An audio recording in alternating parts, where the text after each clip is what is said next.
0%, c'est le pourcentage des startups palestiniens qui sont assurés des fonds et qui sont gérés par des femmes. Cela est le cas quand cela regarde à tous ceux qui regardent aux femmes. En termes de population, nous avons une contribution autour de 90% d'emplois. En ce qui concerne les femmes, c'est 66%, en tant que le chômage des femmes qui ont 30 ans et qui sont d'éducation, nous parlons de 24% de chômage. Le pourcentage de femmes dans de hautes positions est de 10%. Et évidemment, il y a un gap entre les femmes et les hommes d'environ 30%.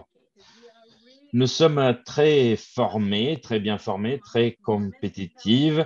Le niveau d'éducation est aux alentours de 60%. Si vous regardez dans les universités de Palestine, vous verrez que la majorité des étudiants sont femmes et que les meilleurs étudiants, spécialement dans les applications scientifiques, sont femmes. Donc, ce sont des femmes qui arrivent avec des solutions novatrices et des projets intéressants. Mais si vous leur demandez, vous voulez faire un pas supplémentaire et créer un business de cette solution novatrice, la plupart de celles-là, le 80%, vous dira qu'ils ne sentent pas avoir les capacités de devenir entrepreneurs.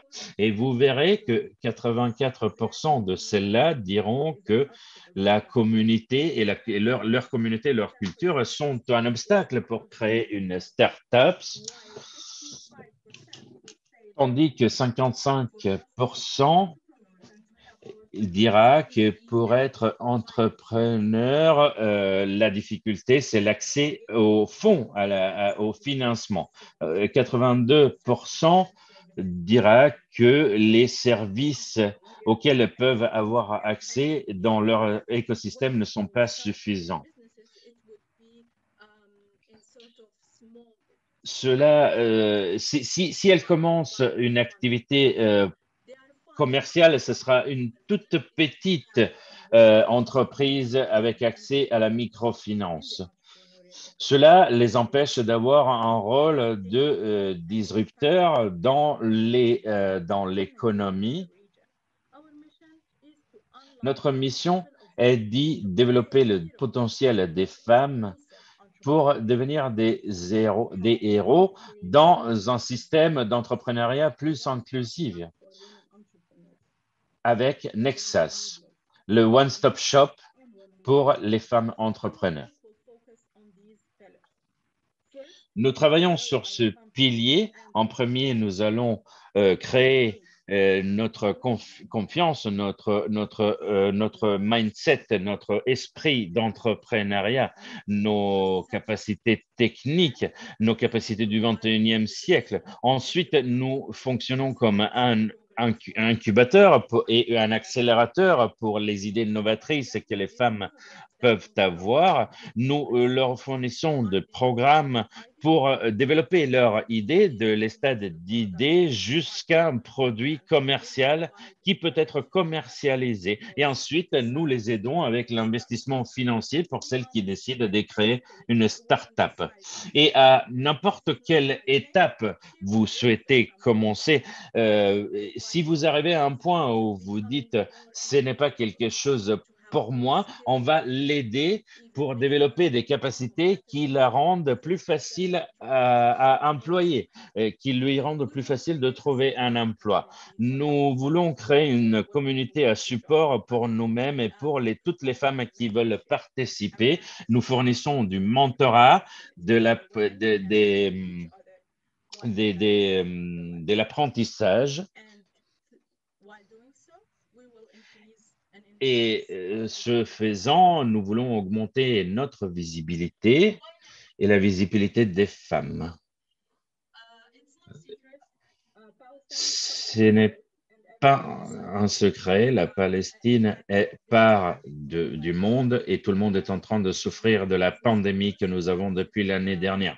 Beaucoup d'entrepreneurs ont dû licencier des employés ou les mettre au chômage et beaucoup d'enfants sont restés à la maison et les femmes se sont retrouvées dans une situation où elles ont dû elles ont dû quitter pardon, leur travail pour s'occuper de la famille et elles n'avaient pas donc d'emploi, ils n'avaient pas d'emploi régulier. Et voilà pourquoi c'est le moment opportun, le moment rêvé pour nous de pousser vers l'accélération de l'entrepreneuriat féminin en Palestine et dans la région. Ce dont nous avons besoin, et la raison pour laquelle je suis ici, c'est pour me présenter et présenter les services que nous pouvons fournir et pour parler de notre écosystème, pour gagner des partenariats potentiels et faire partie de la communauté et créer un réseau avec des personnes qui ont la même vision et qui croient en cette même mission. Et avec cela, on pourra s'entraider avec la même vision pour avoir un impact plus durable des femmes dans le développement économique. Vous voyez sur l'écran mon LinkedIn et mon email. J'espère que j'aurai de vos nouvelles avec de nouvelles idées, comment on peut travailler ensemble, comment vous pouvez nous aider avec le travail en Palestine et dans le bassin méditerranéen. Merci beaucoup.